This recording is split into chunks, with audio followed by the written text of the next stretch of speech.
Dance एक ऐसी film जिसका क्रेज तब से है जब से इसका पोस्टर टीजर ही आया था।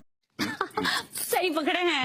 और इस फिल्म का दूसरा टीजर जब मेकर्स की ओर से रिलीज किया गया तब से दूसरे टीजर में जिस तरह का खेसारी का एक्शन किए हुए हैं उसको देखकर पब्लिक में और भी ज्यादा इसका बज बन गया। और फाइनली फिल्म डांस से 2 टीजर रिलीज करने के बाद इसके एक गाने को यूट्यूब पे अपलोड कर दिया गया। हेलो हाय क्रिक्सिन देख रहे हैं आप, और आज हम बात करने वाले हैं फिल्म डांस के आए हुए नए गाने के बारे में जिसमें खेसारी लाल यादव और उनके अपोजिट श्वेता सिंह नजर आ रही है। और गाना तब स्टार्ट होता है जब श्वेता मार्केट गई होती है और वहीं पे खेसारी भी होते हैं और फिर गाना स्टार्ट हो जाता है। और इस गाने का टाइटल रखा गया है तोड़ दिल हमरा में धड़केला। और ये गाना बहुत ही बढ़िया है जिसमें खेसारी लाल यादव और श्वेता सिंह की केमिस्ट्री बहुत बढ़िया दिखाया गया है। और गाने के बाद कहिए तो गाने में बीजीएम, कलर, डांस, रोमांस सब बढ़िया दिख रहा है।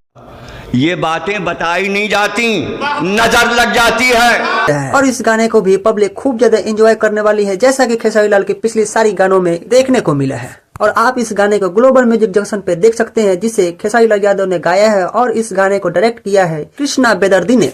आपने ये गाना देखा है या नहीं? अगर आपने देख लिया है तो आपको ये गाना कैसा लगा, और अगर नहीं देखा है तो जाकर देख लीजिए और आकर हमें कमेंट में जरूर बताएं कि आपको ये गाना कैसा लगा। और वीडियो आपको अच्छा लगा हो तो वीडियो को लाइक करें और चैनल को सब्सक्राइब जरूर करें।